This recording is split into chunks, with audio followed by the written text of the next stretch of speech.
Bapak Dr. Mukhtasar Samsudin sebagai pembicara dari UGM menyampaikan filsafat Korea. Kemudian dari STF Sadra Dr. Ahmad Fauzi, pada beliau kami persilakan. Alhamdulillah wa syukurulillah wa la hawla wa la quwwata illa billah.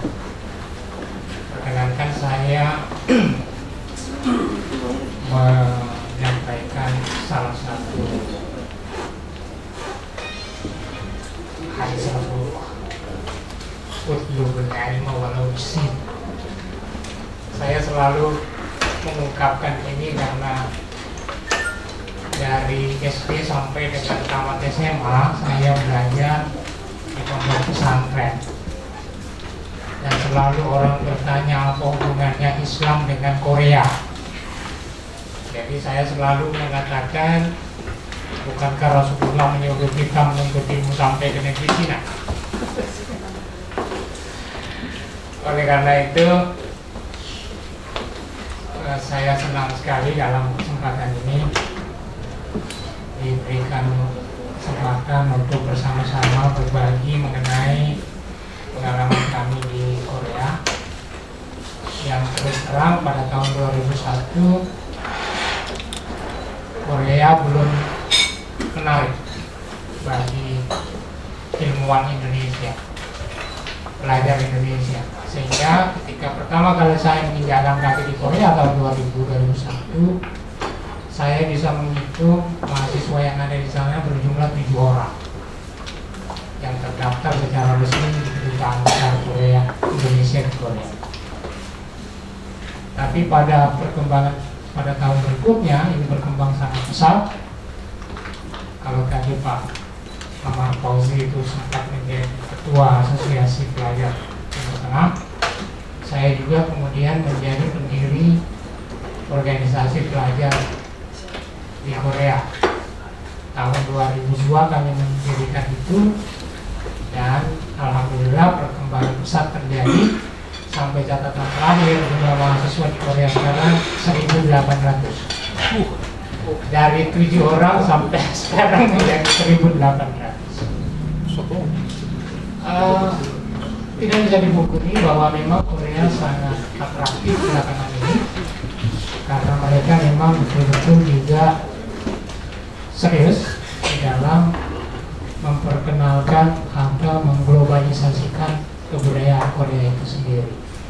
Nah, tadi disebutkan bahwa belum lama ini di UGM kami membuka sebuah pusat studi Trisakti dan Semaul Undong.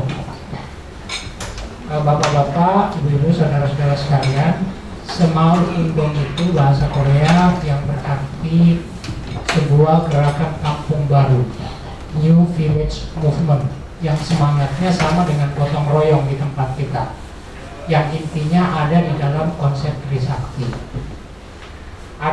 Saya tidak tahu apakah ini sebuah kebetulan politik yang terjadi di antara kedua negara, karena Semaul Undong itu diinisiasi oleh mantan presiden Korea bernama Park Chung-hee. Park Chung-hee ini kemudian mempunyai anak, salah satu di antaranya adalah perempuan yang sekarang menjadi presiden Korea, Park Geun-hye. Sedangkan di Indonesia, Trisakti digagas oleh Soekarno dan memiliki anak putri bernama Megawati Soekarno Putri. Sehingga secara diplomatik politik, kedua konsep filosofis pemerintah ini atau mantan presiden ini dipertemukan oleh Joko Widodo. Akhirnya kita juga tidak heran kalau melihat kampanye Joko Widodo belakangan ini itu sangat Soekarnoisme. Trisakti, Mental Revolution, kemudian juga Nawacita, ini semua dari Soekarno. Di Korea juga terjadi seperti ini. Dari Semaul Undong itu tadi juga kemudian dikembangkan konsep-konsep Mental Revolution juga yang dilakukan oleh Park Geun-hye, presiden perempuan yang sekarang menjabat di Korea. Nah, kesamaan misi politik itulah kemudian dibaca oleh Pak Joko Widodo yang kebetulan alumni UGM, Fakultas Kehutanan. Fakultas Kehutanan, yang melihat kesempatan ini penting untuk kita jalin kerjasama dengan Korea melalui kajian Trisakti dan Semaluunto. Nah, oleh karena itu tidak menutup kemungkinan hal-hal yang bersifat intelek begini ini kita juga pikirkan bersama UGM dengan Sadra Institute untuk bersama-sama mengembangkan komitmen kita untuk mengembangkan tasawuf Nusantara. Karena ikon filsafat UGM itu adalah filsafat Nusantara yang kebetulan kita bisa bertemu di situ. Nah, Bapak Ibu sekalian, saya kira sebagai pengantar tadi sudah cukup panjang. Tapi saya mohon maaf, bukan berarti kita tidak bisa menganalisis lebih dalam, lebih kompleks lagi dengan filsafat Korea. Presentasi saya kali ini sangat deskriptif saja, umum. Saya hanya ingin memperkenalkan karena begitulah, kalau kita nggak kenal kita nggak cinta, nggak suka gitu ya. Jadi beberapa materi di sini saya kumpulkan dari bahan-bahan kuliah saya yang saya sampaikan kepada mahasiswa di UGM. Karena di UGM itu ada departemen filsafat, departemen bahasa Korea, jadi kami juga mengajar di sana. Ini mulai dari cerita legenda yang kemudian dipercayai oleh bangsa Korea sendiri sebagai asal-usul moyang Korea itu dari apa yang kita sebut dengan legenda Tanggen.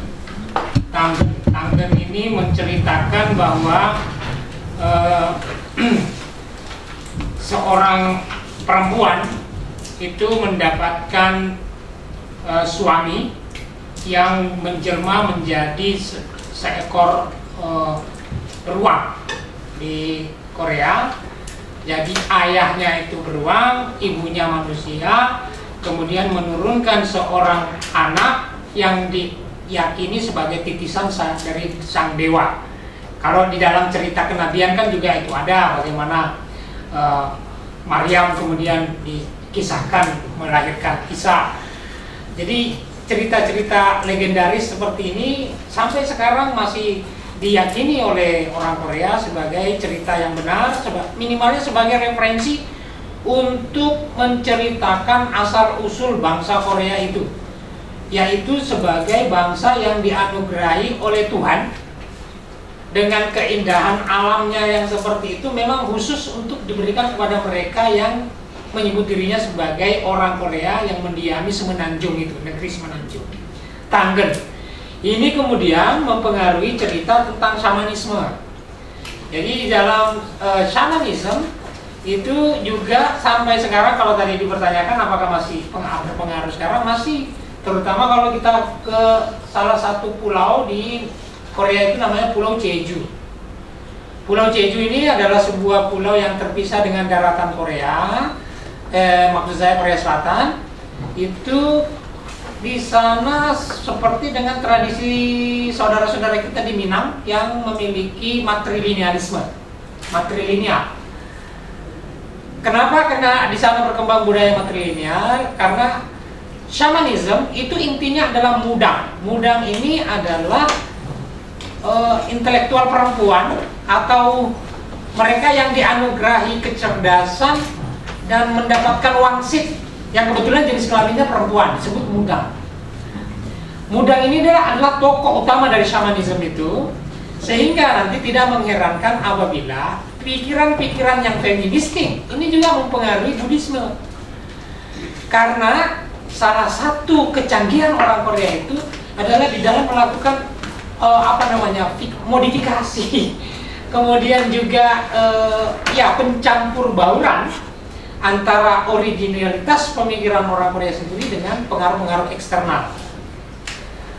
Kita menyebut atau mengenal istilah Buddhisme Korea, Konfusianisme Korea, semua ini adalah sebuah hasil sintesis dari pemikiran asli Korea dengan Buddhisme dari Cina, dari India.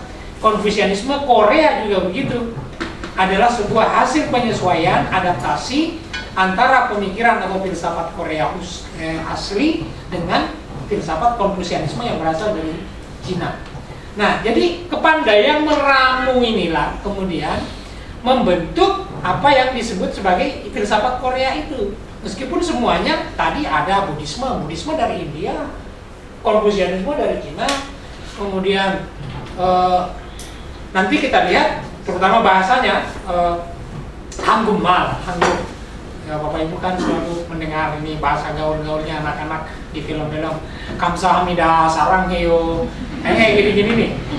Ini semua adalah asli bahasa Korea. Maksud saya asli itu hasil modifikasi dari bahasa Cina. Kalau di Jepang kita mengenal katakana dan hiragana, maka di Korea itu ada Hangul dan Hanja.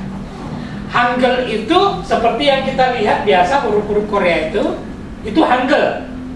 Tetapi di dalam Hangul atau di dalam bahasa Korea itu juga ada Hanja. Hanja yang bertuliskan atau berkarakter Cina itu. Itu beda banget bahasa Cina dengan bahasa Korea.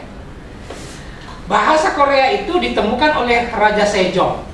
The Great Sejong itu menyederhanakan karakter Cina. Karakter Cina atau huruf bahasa Cina itu juga secara gramatikal berbeda dengan Korea. Kalau bahasa Cina itu tidak menggunakan grammar, tetapi kita bisa berbahasa itu tergantung pada kekuatan menghafal karakter.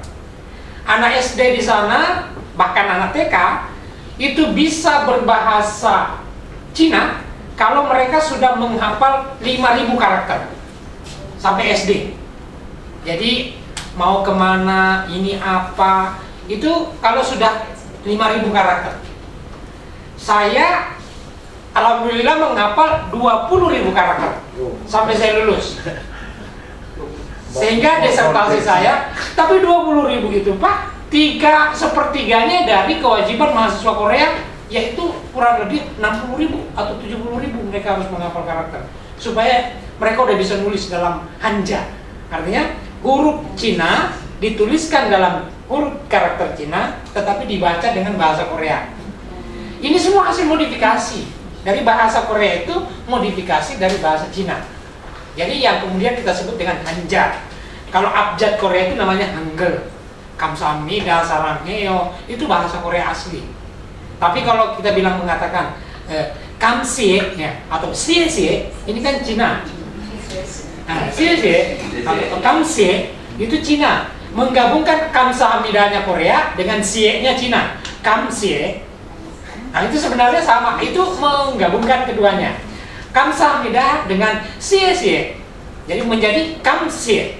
Nah, ini orang Korea pandainya di sana. Kemudian sehingga Buddhisme Korea, Shamanisme Korea selalu saya katakan dan saya yakini dari berbagai literatur yang saya pelajari, itu semuanya merupakan hasil adaptasi dengan budaya-budaya luar dari eksternal, yang kemudian mereka mengklaim this is our originality. Inilah keaslian kami.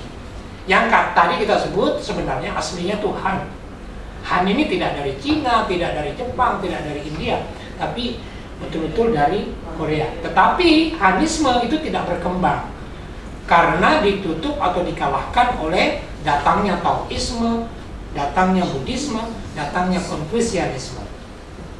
Nah, oleh karena itu Buddhisme Korea, saya bisa menjawab tadi, betul, itu juga memang ada pengaruh feminisme yang bergaya Tibetian, yang bergaya Chinese. Karena pengaruh Shamanisme tadi sampai sekarang masih kuat di dalam mempengaruhi perkembangan ilmu pengetahuan di Korea yang bergaya feminis seperti itu.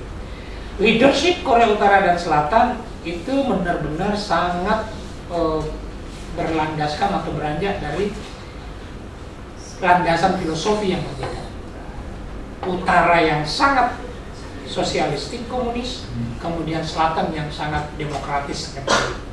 Nah, oleh karena itu filosofi orang Selatan itu sangat individualistik, sama dengan mereka sangat getol dengan filsafat Amerika yang bersifat pragmatis, individual.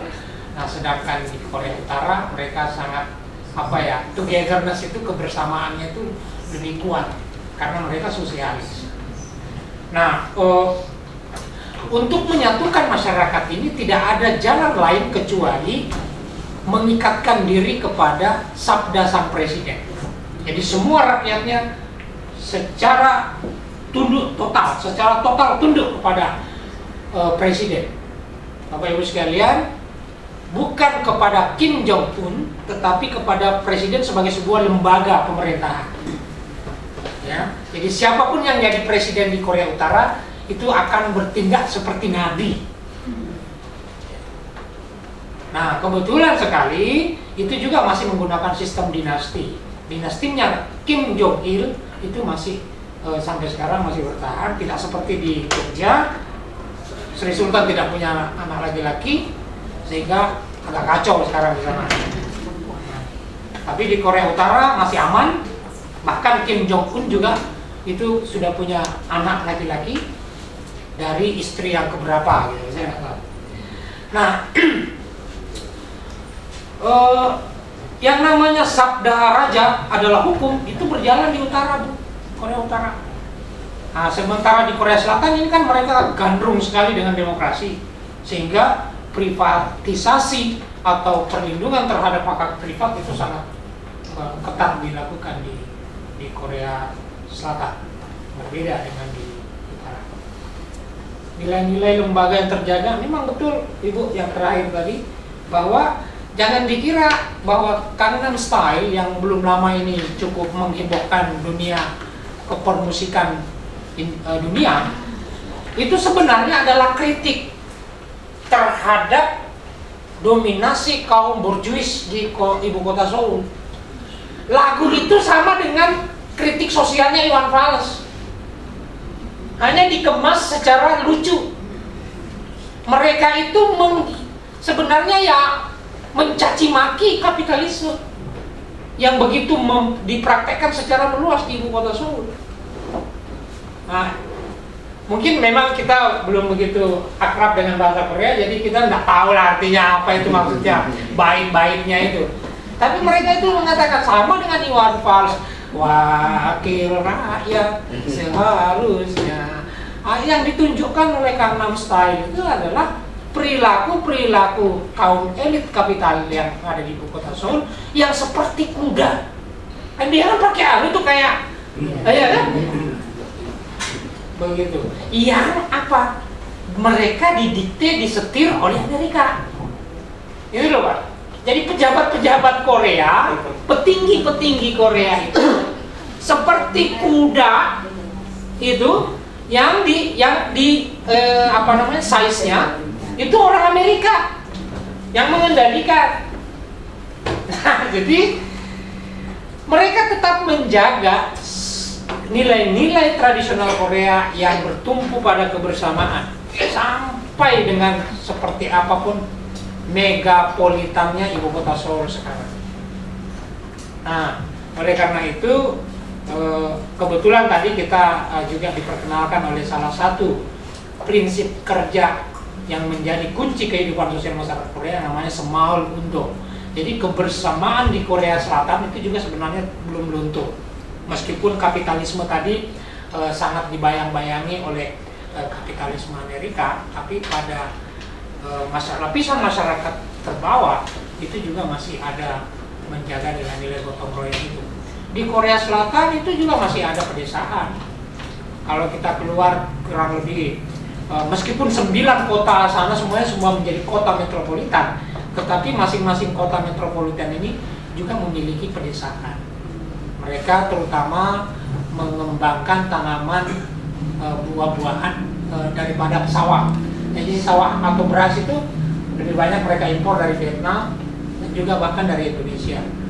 Tapi buah-buahannya, waduh, karena mereka didukung oleh teknologi canggih, itu sudah mereka kemas sendiri, mereka memperoleh sendiri dari Korea sendiri, apalagi ginseng dan lain sebagainya. Itu khas banget dan disentuh dengan teknologi, akhirnya bisa menjadi permen, bahkan menjadi kosmetik. Kosmetik yang bahannya dari ginseng, inilah yang juga digunakan untuk injeksi atau operasi bedah plastik. Yang diyakini ginseng ini sangat-sangat awet dibanding dengan bahan kimia silikon. Dan itu yang membuat kosmetik atau bahan-bahan kedokteran Korea kuat karena didukung oleh ini medical oriental medical medis. Jadi kedokteran timur itu berkembang di Korea. Di Cina kedokteran timur itu tinggal masuk di museum. Tapi kalau jalannya ilmu kedokteran yang ke timur-timuran ini seperti yang diperjuangkan oleh sistem filsafat Tonghak tadi, itu jalan di Korea. Saya kebetulan mengikuti kursus bahasa Korea 2 tahun itu di Kyunghee University, sebuah universitas yang memiliki rumah sakit terbaik dalam bidang Oriental Medicine. Istri saya pernah masuk ke rumah sakit itu hanya nambal gigi, biayanya 4 juta rupiah. Hanya nambal gigi, di sana biaya rumah sakit juga mahal. Tetapi pendidikan gratis. Anak saya dari TK sampai SD kelas 3 itu nggak bayar. Tapi kalau udah masuk perguruan tinggi, mahalnya selanjutnya. Sampai SMA gratis. Oke, saya kira itu Pak. Mudah-mudahan semuanya bisa dapat sedikit keterangan dari saya.